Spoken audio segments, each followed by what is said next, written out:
Hello, high, আসসালামু আলাইকুম আমার জিনিয়াসরা। কি অবস্থা তোমাদের সবার?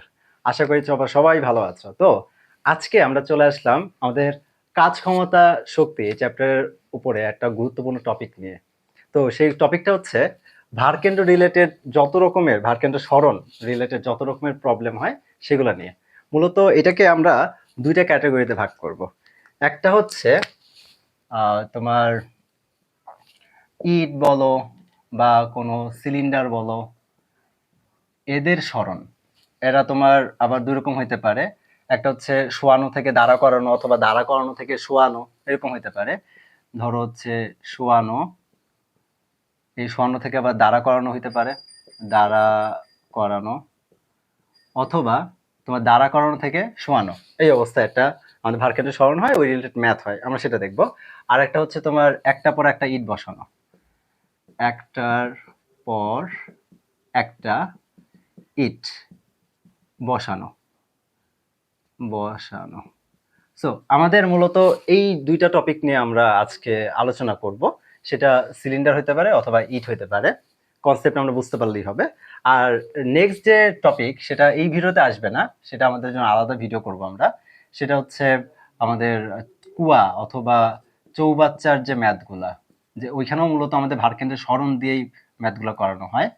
তো ওই চৌবাচ্চা, কুয়া অথবা চৌবাচ্চা, ওই কুয়া চৌবাচ্চার টপিকে দেখবে যে আমাদের ভারকেন্দ্র সরণ রিলেটেড ম্যাথ ওইটা কাইন্ড অফ। সো ওই জায়গাটায় আমরা হচ্ছে নেক্সট একটা ভিডিওতে দেখব। আজকের ভিডিওর মেইন টপিক হবে, আমাদের মূল টপিক হচ্ছে এই পোর্শনটা, যে ইট আর সিলিন্ডার এদেরকে নিয়ে আমরা তাদের ভারকেন্দ্র সরণ হইলে কিভাবে কাজ হয় সেই জিনিসটা নিয়ে আমরা আলোচনা করব। তো চলো শুরু করি আজকে ভিডিও। তো আমরা ভারকেন্দ্র সরণের প্রথমে আমরা কিছু জিনিসপত্র একটু বুঝি, প্র্যাকটিক্যালি বুঝি, তারপরে আমরা বোর্ডে শিফট করব। তোমাদের বোঝানোর জন্য আমি একটা ইট নিয়ে আসছি আমাদের প্র্যাকটিক্যাল বোঝানোর জন্য। এই হচ্ছে আমাদের ইট, খুবই ভারী, অনেক ভারী। ওকে, কোনো সমস্যা নেই। দেখো এখন এটা হচ্ছে পারফেক্ট একটা ঘনবস্তু আমাদের। এই ঘনবস্তুটার কি কি আছে আমাদের? এটা হচ্ছে দৈর্ঘ্য, এই যে লম্বাটা দৈর্ঘ্য, এই পাশেটা হচ্ছে প্রস্থ, আর এটা হচ্ছে আমাদের উচ্চতা। তো এখন কোনো একটা পারফেক্ট বস্তু যদি হয়, পারফেক্ট বস্তুর তোমার পারফেক্ট বলতে হচ্ছে সুষম, বলতেছি সুষম বলতে সব দিকে ভরগুলা সমানভাবে ডিস্ট্রিবিউট করা, কোথাও কম কোথাও বেশি এরকম না, সব দিকে সমানভাবে ডিস্ট্রিবিউট করা, ওইটাকে আমরা বলি সুষম। আর জ্যামিতিগত দিক থেকে দেখা যায় এটা হচ্ছে তোমার সব দিকের চেহারা সেম আর কি, সেটাকে বলতেছি আমরা সুষম বস্তু, ঘনবস্তু। এই সুষম ঘনবস্তুর ভারকেন্দ্র কোথায় থাকে? ভারকেন্দ্র থাকে একবারে মিডলে। তুমি যদি এইখান থেকে একেবারে মাঝখান দিয়ে একটা লাইন ড্র করো, আর এখান থেকে যদি একটা লাইন ড্র করো, দুইটা বিন্দু যে বিন্দুতে ছেদ করবে, দুইটা রেখা যে বিন্দুতে ছেদ করবে, ওই বিন্দুটা হচ্ছে আমাদের ভারকেন্দ্র। তো আমরা এটা বোঝার জন্য আমি ধরলাম যে ভারকেন্দ্র বর্তমানে এই পয়েন্টে আছে।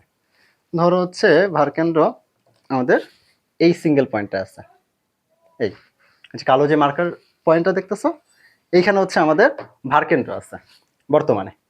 এখন যদি এটা হয়, সাপোজ এটা হচ্ছে আমাদের ভূমি, আমার হাত। তো ভূমি থেকে এখন বর্তমানে ভারকেন্দ্রটা কোথায় আছে? এইটুকু পয়েন্টে। এটুকু পয়েন্ট কতটুকু? এক্স্যাক্টলি এইটুকু পয়েন্ট হচ্ছে তোমার এই যে উচ্চতা, সেই উচ্চতার অর্ধেক পয়েন্ট। ভারকেন্দ্র কোথায় আছে? উচ্চতার অর্ধেকে আছে। সুন্দর। আচ্ছা, এরপরে তোমাকে বলো কি, ইটটাকে এইভাবে খাড়া করবা। কি করবা? এইভাবে দাঁড়া করাবা। ঠিক আছে, তাহলে এখন ভারকেন্দ্রটা কোথায় চলে আসলো? এই পয়েন্টে। এখন এই পয়েন্টটা কোনটা? এই পয়েন্টটা হচ্ছে তোমার এই পুরো যে দৈর্ঘ্য, এই দৈর্ঘ্যের অর্ধেকে। আগে ছিল কোথায়? আবার দেখো, আগে ছিল উচ্চতা তার অর্ধেকে, এখন চলে আসলো কোথায়? দৈর্ঘ্য তার অর্ধেকে। তাহলে ভারকেন্দ্রের সরণ কতটুকু হয়েছে? ভারকেন্দ্রের সরণ হয়েছে কতটুকু?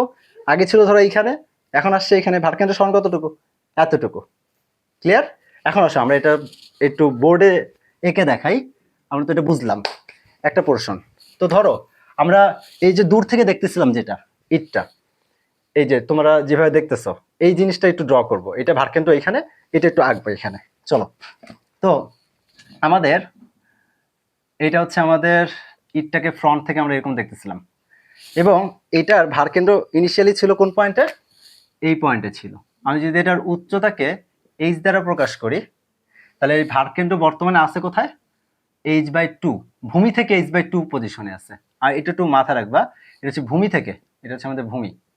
তো ভূমি থেকে h/2 অবস্থানে আমাদের ভারকেন্দ্রটা আছে, এটা হচ্ছে আমাদের ভারকেন্দ্র, আদি ভারকেন্দ্র বা আদি অবস্থান বলা যায়। তো ভারকেন্দ্র বর্তমানে আছে কোথায়? এই উচ্চতার h/2 পজিশনে। আচ্ছা, ক্লিয়ার। এরপরে যখন আমরা এই ইটটাকে ধরো এরকম তো ছিল, এই যে দেখো এরকম ছিল, তো এইটাকে যখন আমরা এইরকম লম্বা করে উঠানো হয়েছে, এখন আমরা এই চিত্রটা আঁকবো। এই যে এখানে এটা বসে এই চিত্রটা আঁকবো। চলো আঁকি।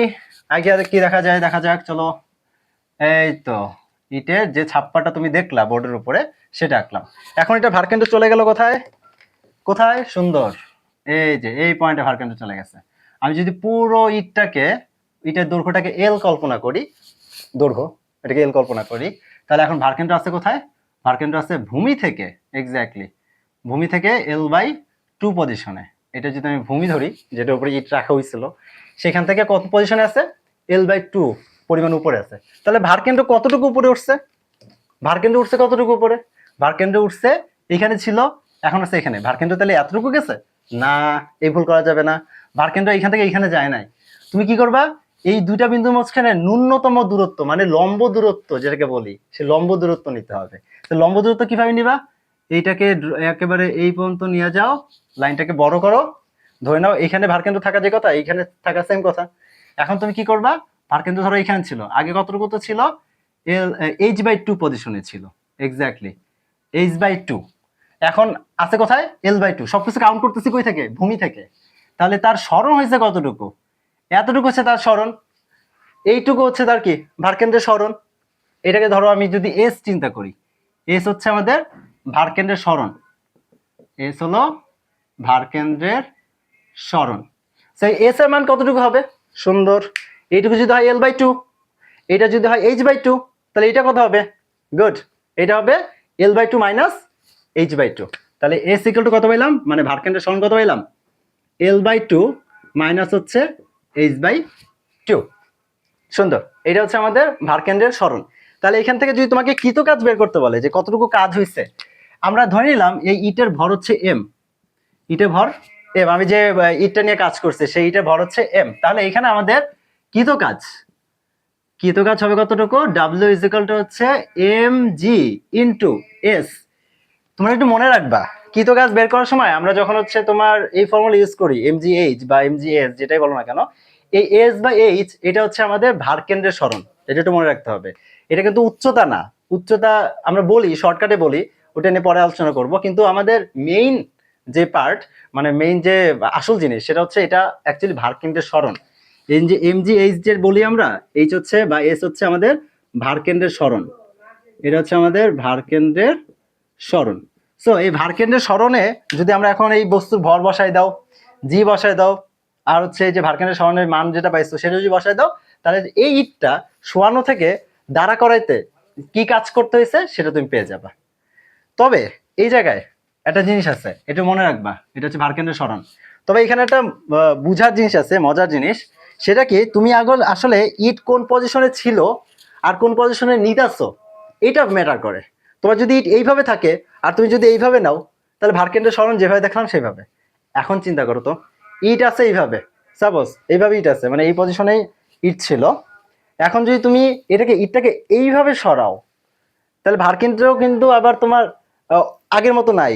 এরকম থাকলে যা হইতো এখন কিন্তু এরকম নাই। ভারকেন্দ্র এখন শিফট করছে কোথায়? এই বিন্দুতে। মানে প্রস্থ যেটা ছিল, চিন্তা করো, এটা তো আগে প্রস্থ ছিল, আগে এরকম ইট ছিল আমাদের, এই ইটটাকে আমি এইভাবে উঠাইলাম। এখন ভারকেন্দ্র কোথায়? তুমি যে পোর্শনটা দেখতেছো তোমার সামনে, এটা কি একটা প্রস্থ ছিল না আগে? ওই প্রস্থের মিডলে আছে। আগে ছিল কার মিডলে? এইচ এর মিডলে, মানে উচ্চতার মিডলে। এখন সেটা প্রস্থের মিডলে চলে আসছে। আমি যদি এটা একটু আঁকি, দেখো এখানে, মানে এখানে দেখো, আগে ছিল উচ্চতার মিডলে ভারকেন্দ্র, এটা ছিল উচ্চতা এইচ, যেটাকে আমি উচ্চতা বলতেছি। এই উচ্চতার মিডল পয়েন্টে মানে h/2, এই পয়েন্টে তোমার আগে ভারকেন্দ্র ছিল। তারপর যখন তুমি এই যে এই পজিশনে ছিল, তারপর যখন তুমি ঘুরায়ে প্রস্থটা তোমার দিকে নিয়ে আসছো, প্রস্থটাকে, তাহলে তোমার ইটের পরবর্তী পজিশন ধরো এরকম, এটা হচ্ছে তোমার প্রস্থ ইটের। এই ইটের প্রস্থের মাঝখানে চলে আসছে ভারকেন্দ্র। প্রস্থটাকে ধরো যদি আমি কি নাম দেওয়া যায়, ধরো হচ্ছে কে নাম দিই, সাপোজ, না কে দেওয়া যাবে না, ধরো হচ্ছে একটা দিই, চলো বি দিই, সাপোজ বি। তাহলে আমাদের এখন বর্তমানে ভারকেন্দ্র আছে কোথায়, b/2 তে। তাহলে ভারকেন্দ্রের সরণ কতটুকু হয়েছে, শেষে আছে কোথায়, b/2 তে, আগে ছিল কোথায়, h/2। তাহলে এখন ভারকেন্দ্রের সরণ হবে এতটুকু, যার মান হবে কত, এটা হচ্ছে আমাদের ভারকেন্দ্রের সরণ s, যার মান হবে কত, b/2 মাইনাস h/2। আর কৃতকাজ যদি বাই করতে বলে তাহলে mg ইন্টু ভারকেন্দ্রের সরণ, তাহলে mg ইন্টু ভারকেন্দ্রের সরণ কত, b/2 মাইনাস h/2। গুড, বুঝতে পারছে, এক্স্যাক্টলি, গুড, সুন্দর। এখন ধরো এটাকে আমি আরেকভাবে চেঞ্জ করতে চাই, কিভাবে চেঞ্জ করতে চাই, আচ্ছা এটা একটু মুছে দিই। ধরো ইটটাকে একটু দেখাই, তারপরে আমি আঁকি। ধরো এইভাবে ছিল ইটাকে, সাপোজ এইভাবে ছিল ইট। এখন এই ইটটাকে যদি এরকম লম্বলম্বী ভাবে ছিল, দৈর্ঘ্য বরাবর ছিল, এটাকে যদি আমি এখন এইভাবে শোয়াই দিই, হ্যাঁ এইভাবে শোয়ালে তো হবে না, এইভাবে শোয়াই দিই, তাহলে এখন আগে ছিল কোথায়, l/2-এ, এটা দৈর্ঘ্য l/2-তে ছিল, এখন কোথায় আসবে, এটা উচ্চতা h/2, l/2 থেকে আসছে কোথায়, l/2, তাহলে পরিবর্তন কত হয়েছে, l/2 মাইনাস h/2। সুন্দর। আবার ধরো এরকম যদি থাকে, এখন এইভাবে না করে, এইভাবে না সরে, এটাকে আমরা এইভাবে সরাইতেছি, প্রস্থটাকে সামনে আসছে, আগে ছিল দৈর্ঘ্য, এখন প্রস্থটা সামনে আসছে, তাহলে আগে কোথায় ছিল ভারকেন্দ্র, দৈর্ঘ্যের অর্ধেকে l/2-তে, আর এখন প্রস্থের অর্ধেকে চলে আসবে, মানে b/2-তে আসবে।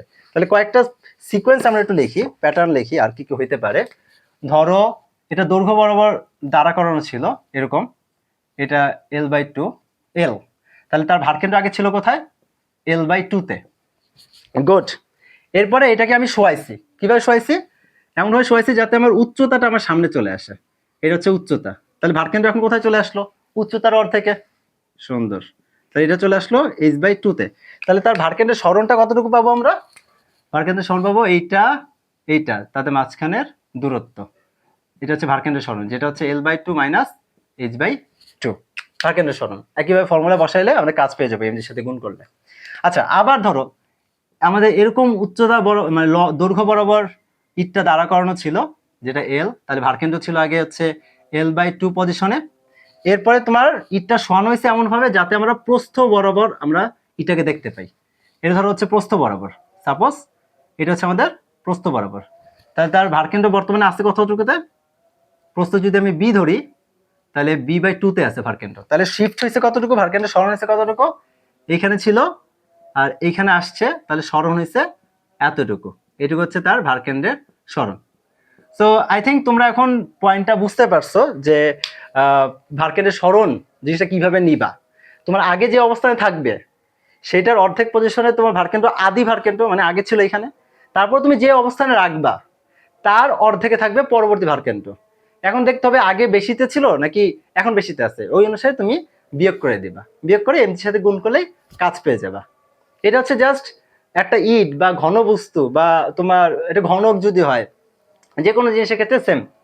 ওকে, জাস্ট আগে ভারকেন্দ্র দেখবা এবং পরের ভারকেন্দ্র দেখবা, তাদের বিয়োগফল নিবা, তাহলে ভারকেন্দ্রের সরণ পেয়ে যাবা, এবং তার সাথে এমআরজি গুণ করলে তোমার কাজ পেয়ে যাবে, যে কতটুকু কাজ করতে হয়েছে একটা ইট থেকে স্বর্ণ থেকে দাঁড়া করানো, অথবা দাঁড়া করানো থেকে শোয়ানোতে নিতে কি পরিমাণ কাজ করতে হয়েছে। আমার হাত ব্যথা হয়ে গেছে, ওকে কোনো প্যারা নেই। এখন আসো আমরা তোমাদের বোঝানোর জন্য এই ক্ষীরইটা নিয়ে আসছি, আমি আর কিছু পাই নেই। এখন ক্ষীরইটা নিয়ে আসছি কেন, নিয়ে আসার রিজন হচ্ছে আমি একটা সিলিন্ডার খুঁজতেছিলাম। এখন সিলিন্ডারেও আমরা এরকম সিলিন্ডার রিলেটেড ম্যাথ করতে পারি। কিভাবে, দেখো সিলিন্ডারটা ধরো শোয়ানো ছিল, এটাকে আমরা দাঁড়া করাইতে চাই, তাহলে কি পরিমাণ কাজ হবে, আরে এটা তো এখন চিন্তা করতে পারো, আরে কি আর কাজ হয়, এটা থেকে উঠাইলে তো কোনো কাজই হয় না বিষয়টা, হ্যাঁ মানে ফিজিক্স তুমি পড়তেছো, এটা বুঝতে হবে, ফিজিক্সে একেবারে ডেপ থেকে তুমি ছোট্ট ছোট্ট কাজও তুমি বের করতে পারবা এরকম। তো ধরো সিলিন্ডার এইভাবে ছিল, এটাকে তুমি এরকম দাঁড়া করাইলা, তাহলে কি পরিমাণ কাজ হবে, অথবা সিলিন্ডার দাঁড়া করানো ছিল তুমি শোয়াইলা, তাহলে কি পরিমাণ কাজ হবে, এটা তোমাকে বের করতে বলছে।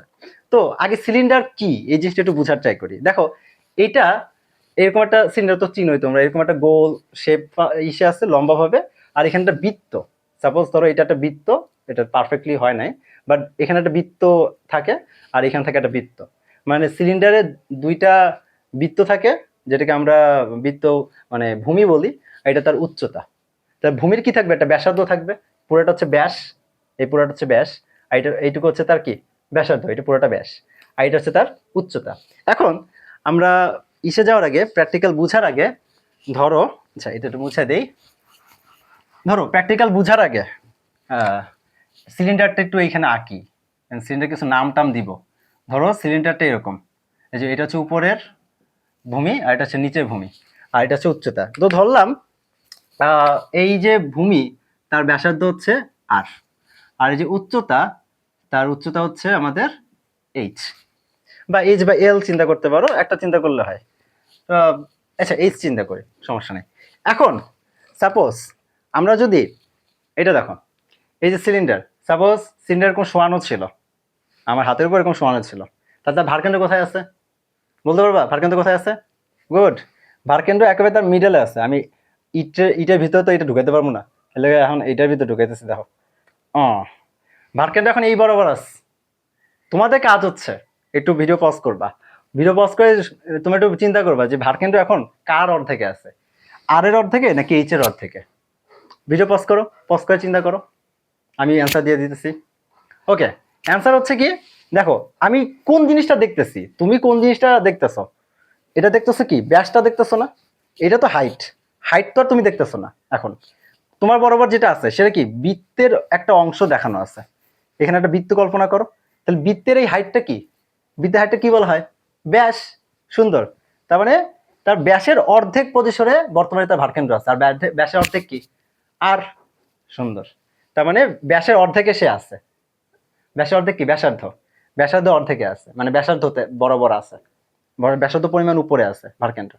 এটাকে যখন আমি এরকম উঠাবো, এখন দেখো এটা কার অর্ধেকে আছে, এটা কি লম্ব না বা উচ্চতা, এই যে উচ্চতা, এই উচ্চতা বরাবর তার অর্ধেকে পরিমাণে আছে, মানে এখন আছে h/2 তে।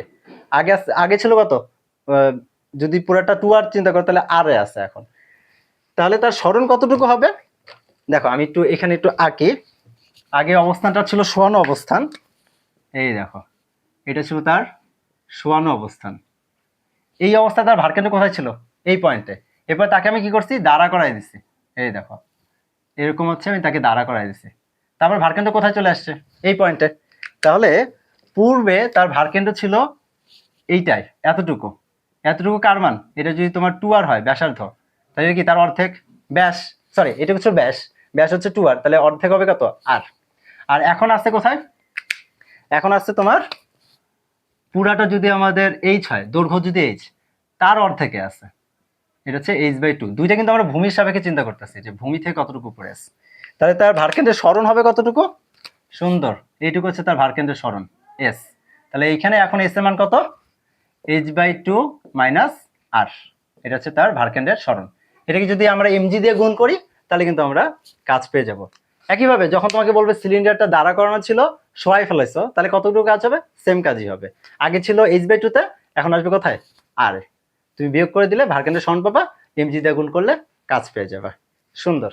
লাস্ট আমরা যে টপিক নিয়ে আলোচনা করতেছিলাম, এই টপিকের লাস্ট পোর্শন, যে একটা পর একটা ইট আমরা বসাবো। এতক্ষণ আমরা ইট শোয়ানো, বিভিন্ন অ্যাঙ্গেল থেকে শোয়ানো টোয়ানো করছি, এখন সিলিন্ডারও শোয়াইছি, এখন বাকি আছে একটা পর একটা ইট বসাবো, তাহলে কি পরিমাণ কাজ হবে আমাদের। ঠিক আছে, চলো শুরু করি। তো দেখো এটা হচ্ছে আমাদের ইট, এটা হচ্ছে আমাদের ইট। এই ইটটা, এই ইটের উপর আরেকটা ইট বসাইতে হবে তোমার, তার উপর আরেকটা ইট, আরেকটা ইট, এরকম করে অনেকগুলো ইট বসাইতে হবে। তোমাদের জন্য আমি আরো একটা ইট আনছি, দেখি উঠাইতে পারবো কিনা। চলো, এইটা ছিল বর্তমানে একটা ইট, তোমার এইটার উপর আরেকটা ইট বসাইতে হবে। সাপোজ এই তো আরেকটা ইট বসাইলাম, এই আরেকটা ইট বসাইলাম, তাহলে কি পরিমাণ কাজ করতে হয়েছে আমার, এটাকে ক্যালকুলেট করতে হবে। শুধু তাই না, এটার পর আরেকটা ইট, আরেকটা ইট, আরেকটা ইট, এরকম ইটের পর ইট বসায় বসায় তোমাকে টোটাল কাজ বের করতে হবে। এটা বের করবো কিভাবে, তো চলো একটু প্র্যাকটিক্যাল আরেকবার একটু করি। ধরো এই ইট সরানোর জন্য বা উঠানোর জন্য আমার কোনো কাজ করতে হবে, চিন্তা করে দেখো। ধরো এই ইট, এটা হচ্ছে ভূমি, আমার হাত হচ্ছে ভূমি, এই ভূমির উপরে ইটটা আরেক জায়গায় ছিল, এখান থেকে আমি এই জায়গায় সরাইলাম সাপোজ। তাহলে কি তার ভারকেন্দ্রে কোনো চেঞ্জ হয়েছে, ভারকেন্দ্র এইখানেও যে উচ্চতায় ছিল এইখানে আনাতেও কি সেম উচ্চতায় আছে, ভারকেন্দ্র কোনো চেঞ্জ হয় না। তাহলে প্রথম ইট সরাইতে তোমার কোনো কাজ করতে হয় না। খুব ভালো একটা পয়েন্ট এটা, প্রথম ইট সরাইতে কোনো রকমের কাজ করতে হয় না। এখন আসো দ্বিতীয় ইট, এই দ্বিতীয় ইটটাকে যখন আমি এখান থেকে এখানে সরাবো, এই উচ্চতা আনবো, দ্বিতীয় ইটের ভারকেন্দ্র কোথায় চলে আসবে? চিন্তা করো, দ্বিতীয় ইটের ভারকেন্দ্র কোথায় চলে আসবে? এই যে দ্বিতীয় ইটের ভারকেন্দ্র হচ্ছে আমাদের এই পয়েন্টে চলে আসবে। দ্বিতীয় ইটের ভারকেন্দ্র আগে কোথায় ছিল, বা দ্বিতীয় ইটটা কোথায় ছিল? দ্বিতীয় ইটটা কিন্তু ওর বরাবরই ছিল, ভূমিতে ছিল এরকম, ঠিক আছে? দেখো এই যে এরকম পজিশনে ছিল দ্বিতীয় ইট। তাহলে প্রথম ইট আর দ্বিতীয় ইটের ভারকেন্দ্র আগে জায়গায় ছিল প্রথমে, এরপর দ্বিতীয় ইট যখন প্রথম ইটের উপর উঠে গেল, 2 নম্বর ইট, তার ভারকেন্দ্র কোথায় চলে গেছে? এইখানে। দ্বিতীয় ইটের ভারকেন্দ্র কিন্তু আগে এখানে ছিল, এখন চলে গেছে কোথায়? এইখানে। তাহলে এইটার স্মরণ হয়েছে কতটুকু? এতটুকু। এতটুকু কার মান? এটা চিন্তা করে বলো তো, এতটুকু কার মান হইতে পারে? দেখো এটা কি একটা ইটের উচ্চতার অর্ধেক না? এটা অর্ধেক, এটা অর্ধেক। তুমি কয়টা অর্ধেক নিতেছো? এখানে একটা অর্ধেক নিতেছো, এখানে একটা অর্ধেক, তাহলে তুমি 2টা অর্ধেক নিতেছো তার স্মরণ হিসাবে। তাহলে 2টা অর্ধেক হইলে 2টা অর্ধেক মিলে কি হয়? একটা কমপ্লিট মান হয়। তাহলে এইটুকু উচ্চতা হবে কি? স্মরণ হবে কার সমান? ইটের উচ্চতার সমান। তাহলে দ্বিতীয় ইট উঠাইলে কি পরিমাণ কাজ করতে হবে? একটা ইটের উচ্চতার সমান কাজ করতে হবে। তো চলো আমরা এখন এটাকে একটু ড্র করি, খাতায় আঁকাআঁকি করি। তো ধরো ফার্স্টে আমাদের এই যে ইট ছিল, এই ইটের উচ্চটাকে আমি এইচ দ্বারা বুঝাইতেছি। তো তার ভারকেন্দ্র ফার্স্টে ছিল h/2 তে, h/2, এবং এই ইটটাই তুমি যখন এক জায়গা থেকে আরেক জায়গায় সরাইলা, ভূমিতেই এক জায়গা থেকে আরেক জায়গায় সরাইলা, তার ভারকেন্দ্রে কোনো ভারকেন্দ্রে কিন্তু কোনো সরণ হয় নাই। আগেও h/2 তে ছিল, এখনো সে h/2 তে আছে, তার মানে কোনো সরণ হয় নাই। তাহলে আমি বলতে পারি কি, প্রথম ইট সরাতে কৃত কাজ, এটা কত হবে? ধরো W1, তাহলে মান কত হবে? mg ইন্টু তার ভারকেন্দ্রের সরণ। যেহেতু ভারকেন্দ্রে কোনো সরণই হয় নাই, তার ভারকেন্দ্রের সরণ হচ্ছে আমাদের 0। Okay good. তাহলে আমি এখন 2 নাম্বার ইট সরাইতে চাই। 2 নাম্বার ইট ধরো এরকমই আরেকটা ইট আছে, এখান থেকে এইটার উপরে উঠাইতে চাই। তাহলে 2 নাম্বার ইট উঠে পড়বে এই জায়গাটায়। তাহলে তার 2 নাম্বার ইটের ভারকেন্দ্র কোথায় আসবে? এটা হচ্ছে প্রথম ইটের ভারকেন্দ্র, এটা দ্বিতীয় ইটের ভারকেন্দ্র। এখন দ্বিতীয় ইটের ভারকেন্দ্র কোথায় আছে? এইখানে। ছিল কোথায়? এই পয়েন্টে। ভূমিতে যদি আগে থাকতো তাহলে ভারকেন্দ্র এখানে থাকতো। তাহলে ভারকেন্দ্রের সরণ হয়েছে কতটুকু? এই যে এটা হচ্ছে তার ভারকেন্দ্রের সরণ। এই মানটা কতটুকু একটু আগে বলছি। চিন্তা করো, আমাদের যদি এইটুকু হয় h/2, সাপোজ এইটুকু হচ্ছে h/2, তাহলে এইটুকু তো আমাদের h/2। সুন্দর। এটুকু কত? h/2। তার ভারকেন্দ্রের সরণ হচ্ছে কতটুকু? এই h/2 প্লাস এই h/2, h/2 মানে দুইটা হাফ যোগ করলে একটা কমপ্লিট হয়। তার মানে তার ভারকেন্দ্রের সরণ হচ্ছে কমপ্লিট একটা ইটের হাইটের সমান h। তাহলে আমি নিচে লিখতে পারি যে দ্বিতীয় ইট সরাতে কৃত কাজ W2 ইকুয়াল টু হবে mg ইন্টু h। সিমিলার ওয়েতে আমি যদি এরকম ধরো আরেকটা ইট আছে ভূমির উপরে, এটাকে যদি এই 2 নাম্বার ইটের উপরে রাখি, 3 নাম্বার ইট যেটা আমাদের, সেটাকে যদি রাখি এটার উপরে, তার ভারকেন্দ্র কোথায় চলে আসবে? এই জায়গায়। ওইটার ভারকেন্দ্র কোথায় ছিল? এই নিচে। সবগুলো ইটেরই ভারকেন্দ্র এই পজিশনে ছিল, প্রথম ইটের যে ভারকেন্দ্র ওই জায়গায় ছিল, এখন সেটা উঠে গেছে কোথায়? ওই উপরে, এই পজিশনে চলে আসছে। এটা হচ্ছে আমাদের তৃতীয় ইট। তাহলে ভারকেন্দ্রের সরণ হবে কতটুকু? এই তো কমপ্লিট এতটুকু, যার মান কতটুকু? এটা h, এটাও h, তাহলে এটা হবে কত? ভারকেন্দ্রের সরণ 2h। গুড। তাহলে তৃতীয় ইটের ভারকেন্দ্রের সরণ এটা কত হবে? মানে কাজ, তৃতীয় ইট উঠাইতে কিন্তু কাজ হবে তোমার 2h এর সমান।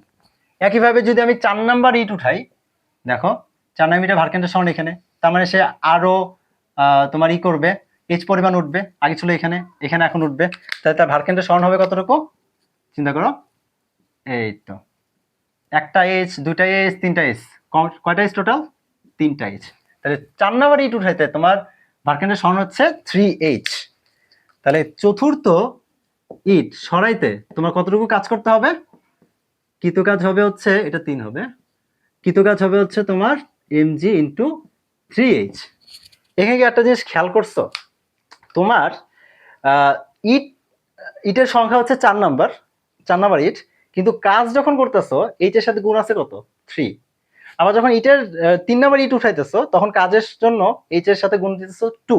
তার মানে যত কটা ইট, যত নাম্বার ইট তুমি উঠাবা, হাইট হবে তার থেকে 1 কম। প্রথম ইটের জন্য হাইট 0, দ্বিতীয় ইটের জন্য হাইটের 1h মানে 1, 3 নাম্বার ইটের জন্য 2, 4 নাম্বার ইটের জন্য 3। তাহলে এখন এইভাবে তোমাকে যদি বলে যে 50তম ইট উঠাতে কি পরিমাণ কাজ করতে হবে, তাহলে অ্যান্সার হবে কি mg ইন্টু 49 ইন্টু h। 1 কম হবে h এর সাথে, ঠিক আছে? তাহলে তোমাকে যদি এখন বলে এইভাবে তুমি 10টা ইট উঠাইতে কি পরিমাণ কাজ করতে হবে, ধরো 10টা ইট উঠাইতে কত কাজ আমি যদি বের করতে চাই, 10টি ইট, 10টি ইট একটার উপরে আরেকটা, একটার উপর আরেকটা বসাতে বা উঠাতে কি পরিমাণ কাজ করতে হবে, কি পরিমাণ কাজ করতে হবে, তাহলে আমি যদি কাজ বের করতে চাই ডাব্লু ইকুয়াল টু প্রথম ইট উঠাইতে কত কাজ প্লাস 2 নাম্বার ইট উঠাইতে কত কাজ ডট ডট ডট আমার 10 নাম্বার ইট উঠাইতে কত কাজ। এখন তুমি চিন্তা করে বলো তো, আমি যদি এই মানগুলো লিখি, এটা ডাব্লু1 ডাব্লু3 এগুলো বসাই, তাহলে প্রথমটার মান কত হবে mg ইন্টু 0, দ্বিতীয়টার মান mg ইন্টু h, তারপরে mg ইন্টু 2h প্লাস এভাবে dot dot dot dot 10 number ইটের জন্য আমরা বলছি যততম ইট এইচ এর সাথে গুণ হয় তার থেকে এক কম, তাহলে এটা কত হবে ইন্টু 9h।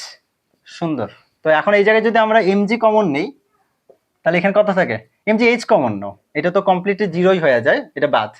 তাহলে আমরা এখান থেকে যদি h কমন নিই mg h, তাহলে এখানে থাকে কত 1, এখানে থাকে 2, এইভাবে করে আপ টু 9। এই এখন যদি তোমার ভর দেওয়া থাকে, এক একটা ইটের উচ্চতা দেওয়া থাকে, তাহলে তুমি এইখান থেকে বের করতে পারবা। ওকে, আর এটা একটা আমাদের সুন্দর ফর্মুলা আছে, এটা হচ্ছে n সংখ্যক স্বাভাবিক সংখ্যার ফর্মুলা, n সংখ্যক স্বাভাবিক সংখ্যা। তাহলে আমাদের মানের আমরা যদি n সংখ্যক স্বাভাবিক সংখ্যার যোগের যোগফল আর কি, স্বাভাবিক সংখ্যার যোগফল, এটা একটা ফর্মুলা আছে n into n plus 1 divided by 2। এখানে n হচ্ছে কি যত পর্যন্ত তুমি যোগ করতেছো এক থেকে শুরু করে লাস্ট যে ডিজিট, সেই ডিজিটের মান হচ্ছে এখানে n। তাহলে এখানে n এর মান হচ্ছে কত 9। আমি যদি পাশে লিখি mgh ইন্টু হচ্ছে 9 ইন্টু 9 প্লাস 1 ডিভাইডেড বাই 2। তাহলে ইট ছিল কয়টা আমাদের, ইট ছিল 10টা, তুমি এখানে কত লিখতেছো 9। ওকে, 9 ইন্টু 9 প্লাস 1 বাই 2। আবার অনেক সময় তুমি এটাকে এইভাবেও লিখতে পারো, দেখো ইট যেহেতু 10টা, তুমি যদি 9 এর পরিবর্তে 10 লিখতে চাও, এটা দেখো 10, এটা কত 10-এর থেকে এক কম না, তাহলে ইটের সংখ্যাকে যদি তুমি n হিসেবে চিন্তা করো, সাপোজ ইটের সংখ্যাকে ধরো n সংখ্যক ইট, এটার জন্য কত কাজ যদি তুমি বের করতে চাও, তাহলে mgh ইন্টু আমাদের হিসাব অনুসারে কি যততম ইট তার থেকে এক কম নেওয়া হয় এখানে, তাই না, এখানে তার থেকে এক কম নেওয়া হয়, তাহলে n-1 আর এখানে তার সাথে এক যোগ n+n - 1 plus 1 divide by 2, plus 1 minus 1 কাটা, তাহলে থাকে কত mgh into n into n-1 divide by 2। এটা হচ্ছে n সংখ্যক ইট উঠানোর জন্য ফর্মুলা। আর তোমরা চাইলে এইভাবেও চিন্তা করে করতে পারো, এখানে যদি 10 হয় এখানে 9 হবে, সাথে 10 ডিভাইড বাই 2, এখানে যদি 50 হয় এখানে 49 50 2, এইভাবে চিন্তা করতে পারো, কোনো সমস্যা নেই। তো আমরা এটা ইউজ করব এমসিকিউর জন্য, এটাকে এমসিকিউর জন্য ইউজ করব। ধরো তোমাকে যদি এখন আমি কোশ্চেন করি যে ধরো 20টা ইট একটা পর একটা উঠাইতে কি পরিমাণ কাজ করতে হবে, তাহলে 20টা ইট বলছি যখন তোমার কি হবে অ্যান্সার, কৃত কাজের ফর্মুলা mgh ইন্টু 20 ইন্টু 1 কম 19 ডিভাইডেড বাই 2। এখানে যদি 30টা হইতো তাহলে এখানে হয়তো 30 আর এখানে হয়তো 29 ডিভাইড বাই 2। ইটে ভর দেওয়া থাকলে এম বসাবা, আর ইটের উচ্চতা দেওয়া থাকলে বা যেটাই থাকুক সেটা তোমার মান এইচ বসবে। এখানে একটা খেয়াল করার জিনিস আছে, সেটা কি ধরো ইট ধরো এইরকম, তোমাকে বললো এটার উপর আরেকটা ইট, তাহলে তুমি উচ্চতা হিসেবে এটাকে কাউন্ট করবা।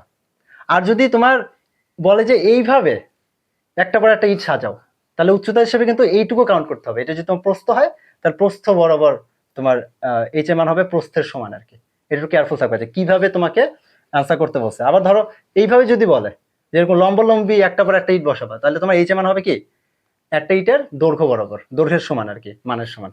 সো এটা একটু কেয়ারফুল থাকতে হবে যে কোশ্চেনে কিভাবে কি বলছে, তাহলেই হবে আর কি মোটামুটি। তাহলে এই ছিল আমাদের আসলে ইট রিলেটেড বা হচ্ছে ভারকেন্দ্রের সরণ রিলেটেড প্রথম অংশ। দ্বিতীয় অংশ আমরা একটু পরে করব আরেকটা ভিডিওতে, যেখানে আমরা নিয়ে আলোচনা করব যে কুয়া খালি করা, কুয়ার থেকে পানি উঠানো, তখন ভারকেন্দ্রের সরণ হয়, পানি কমে যায়, পানি যতটুকু থাকে তার অর্ধেকে ভারকেন্দ্র থাকে, পানি কমে গেলে ভারকেন্দ্র শিফট করবে, নিচে চলে যাবে। সো এই যে ভারকেন্দ্রের শিফটিং রিলেটেড আরেকটা টাইপ আমরা পরবর্তী একটা ভিডিওতে আলোচনা করব। আমাদের আজকে এই যে ইট সরানো, একটা পর একটা পর একটা ইট উঠানো, অথবা এই যে সিলিন্ডার রিলেটেড যত সিলিন্ডার শোয়ানো ছিল, দাঁড় করানো থেকে শোয়ানো, এই জিনিসগুলো আমরা আলোচনা করলাম আর কি। তো তোমাদের কাজ হবে তোমরা এই থিওরিগুলো ঠিকঠাক মতো করবা, যেভাবে আমি বুঝাইলাম। দরকার হলে ভিডিওগুলো একটু পজ করে করে দেখবা, বুঝবা, চিন্তা করবা যে কিভাবে কি হইলো, প্র্যাকটিক্যাল নিজেরাও করার ট্রাই করবা। ইট নিয়ে করো না, হাত পা ভেঙে যেতে পারে। বই আছে তোমাদের, বই নিয়ে করতে পারো, একটা বই নিতে পারো, অথবা বই বিভিন্ন অ্যাঙ্গেল থেকে স্বর্ণ থেকে দাঁড়া করাবা বিভিন্ন ভাবে। আমি কয়েকটা ওয়ে দেখাইছিলাম, তাই না? তো কোনটা কি অবস্থানে ছিল, ওই সময় ভারকেন্দ্র কোথায়, তারপরে ওইখান থেকে যখন নতুন পজিশনে গেল তখন ভারকেন্দ্র কোথায়, কার অর্ধেক হইলো, এই জিনিসগুলো নিয়ে চিন্তা করবা, প্র্যাকটিক্যাল করবা, নিজেরা নিজেরা চিন্তা করবা, দেখবা যে তোমাদের কাছে সবকিছু ক্লিয়ার হয়ে যাচ্ছে। আশা করি সব ক্লিয়ার হয়ে যাবে। আর সিলিন্ডার, তোমাদের বোতল আছে, বোতলটাকে শোয়াইতে পারো, শোয়া বোতলের ব্যাসার্ধের অর্ধেক নিতে পারো, দেখতে পারো কতটুকু, তারপরে দাঁড়া করাইলা, তারপর ওইটা অর্ধেক দেখলা কতটুকু আছে, অথবা দাঁড়া করানো ছিল ওইটা শোয়াইলা, এরকম বিভিন্ন অ্যাঙ্গেল থেকে তোমরা বানায় বানায় করতে পারো। এই রিলেটেড যত ম্যাথ হবে আশা করি সব পারবা, খালি মান বসাবা। থিওরি বোঝানো দরকার ছিল এখানে, মানে থিওরি বোঝার দরকার ছিল। আমরা থিওরি বুঝলাম, এখন জাস্ট মান আসবে, মান বসাবো থিওরি অনুসারে, তাহলে আমাদের যে কোনো ম্যাথ আমরা করতে পারবো। এই ধরনের ম্যাথ আমরা করব ইন ফিউচার, বাট আশা করি এটা তোমাদের কাছে এখন ক্লিয়ার হয়ে গেল। আর লাস্ট একটা জিনিস নিয়ে একটু কথা বলি, সেটা হচ্ছে সাপোজ আচ্ছা আমি এইখানেই বুঝাই। ধরো আরেকটা জিনিস তোমাদের আর একটু পেঁচাইতে পারে, পেঁচাবে কি, ধরো এই একটা ইট, তার পাশে আরেকটা ইট, তার পাশে আরেকটা ইট, এরকম ধরো তিনটা ইট আছে, আমি তিনটা দিলাম, এরকম অসংখ্য হইতে পারে। এখন এই তিনটা ইটকে বললো কি, ধরো এক একটা ইটের মাপ দিলাম, এটুকু ধরো হচ্ছে 6, আর এটুকু ধরো 8, এক একটা ইটের মাপ। তোমার ফ্রন্ট থেকে দেখলে যেরকম মনে হবে, পিছনে কি ওটা দেখার বিষয় না, ফ্রন্ট থেকে তোমার যেরকম। তো বললো কি, এই তিনটা ইটকে একটার সাথে একটা, মানে একটা পর একটা উঠাবা এরকম না, তুমি কি করবা, এই তিনটা ইট একসাথে লাগাইছো, এই তিনটা ইট ধরে এরকম উঠাবা, মানে কি এই জিনিসটাকে এরকম লম্বা করে দাঁড়া করাবা, তাহলে কি হবে, এই জিনিসটা এরকম দাঁড়া হয়ে যাবে, এই যে এরকম দাঁড়া হবে, তারপরে এই জিনিসটা ওটার উপরে দাঁড়া হবে এরকম, এই, আর এই জিনিসটা এটার উপরে দাঁড়া হয়ে যাবে, এটা হচ্ছে এটার উপরে দাঁড়া হবে, এই, তার মানে এই জিনিসটাকে আমরা এরকম শিফট করলাম, একসাথে একসাথে শিফট করছি, এটা একটু মাথায় রাখো। আমরা একসাথে শিফট করছি, একটা পর একটা কিন্তু উঠাই নেই। তাহলে এখানে কৃতকাজ কত হবে, তোমাকে যদি বলে কৃতকাজ বের করা, তাহলে তুমি পুরো জিনিসটাকে, এই পুরো জিনিসটাকে একটা কল্পনা করবা, একটা, তাহলে পুরো জিনিসটাকে একটা কল্পনা করো, এগুলো সব মুছে দাও, একটা কল্পনা করো, তাহলে এই লাইনগুলো সব মুছে দাও। এখন দেখো ভারকেন্দ্র আগে কোথায় ছিল আর কোথায় আছে, তাহলে ভারকেন্দ্র আগে কোথায় ছিল, তোমার বরাবর কি এটা না, এটা কি 6, তার অর্ধেকে থাকবে ভারকেন্দ্র, মানে এই পয়েন্টে ছিল ভারকেন্দ্র একেবারে মিডে, এইটুকু কত 3, গুড। এরপরে তুমি যখন দাঁড়া করাইছো, ভারকেন্দ্র শিফট করছে কোথায়, শিফট করে কোথায় চলে আসছে, ভারকেন্দ্র শিফট করে চলে আসছে এই পয়েন্টে, এটা কার অর্ধেক, এটা হচ্ছে এই টোটাল হাইটের অর্ধেক, রাইট?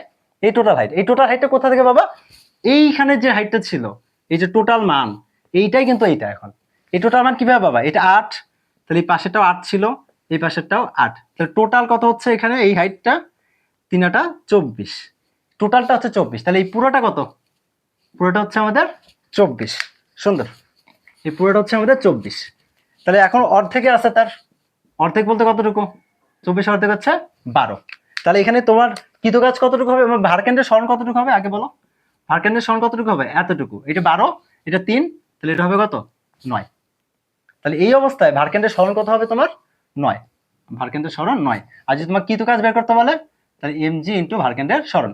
এখন সে এম, এম কোনটা হবে, এম কি একটা ইটের ভর না, এম হচ্ছে কয়টা ইট ছিল এখানে, আমাদের 3টা ইট ছিল, এই যে এখানে 3টা ইট ছিল, এক একটা ইটের ভর যদি হয় তোমার 2 কেজি, তাহলে এইখানে এম এর মান হবে কত, 2 ইন্টু যতগুলো ইট নিচ্ছালা 3, তারপর 9.8 ইন্টু 9, যে রেজাল্ট পাবা অত জুল। তো কেয়ারফুল থাকতে হবে যে আসলে কয়টা ইট আছে, আমি 3টা দিয়ে এক্সাম্পল দিলাম, এখানে যে কয়টা থাকবে তোমাকে সেই অনুসারে ক্যালকুলেট করে দেখতে হবে, বুঝতে পারছো? মেইন কনসেপ্টটা হচ্ছে এরকম যে যে অবস্থানে থাকবে ওইখান থেকে যে অবস্থানে যাবে, দুইটার ভারকেন্দ্রের স্মরণটা তোমাকে নিতে হবে, আর ভারকেন্দ্রের স্মরণ নিয়েই আমাদের এই পুরো ক্লাসটা ছিল, ঠিক আছে? তো আশা করি তোমাদের সবারই এটা ক্লিয়ার হয়েছে, যদি কারো ক্লিয়ার না হয়, কোথাও যদি অসুবিধা হয় বুঝতে, আমাকে কমেন্টে জানাতে পারো, আমি ইনশাল্লাহ চেষ্টা করব ওইটার জন্য আলাদা করে সেপারেট করে ভিডিও করে তোমাদের সেগুলোর রেসপন্স দিতে আর কি, আনসার দিতে। তো এটা কিন্তু খুব গুরুত্বপূর্ণ, এটা শুধুমাত্র এসএসসি লেভেলে না, ইন্টারমিডিয়েট লেভেলেও তোমার এই কোশ্চেন হইতে পারে। ওকে, এখানে তো হয় অ্যাডমিশন লেভেলে এই কোশ্চেনগুলো হয়। মজার বিষয় হচ্ছে আমাদের এসএসসি লেভেলে এইরকম ম্যাথ হয়তো বা তোমরা খুবই কম দেখছো অথবা দেখো নাই, কিন্তু কোশ্চেন হইতে পারে, এমন হতে পারে এই সালে এই কোশ্চেন চলে আসলো, তখন কি করবা? এই জন্য আমরা শিখে রাখলাম, বেশি কঠিন কিছু না, তাই না? ওকে, টাটা সবাইকে, ভালো থাকো।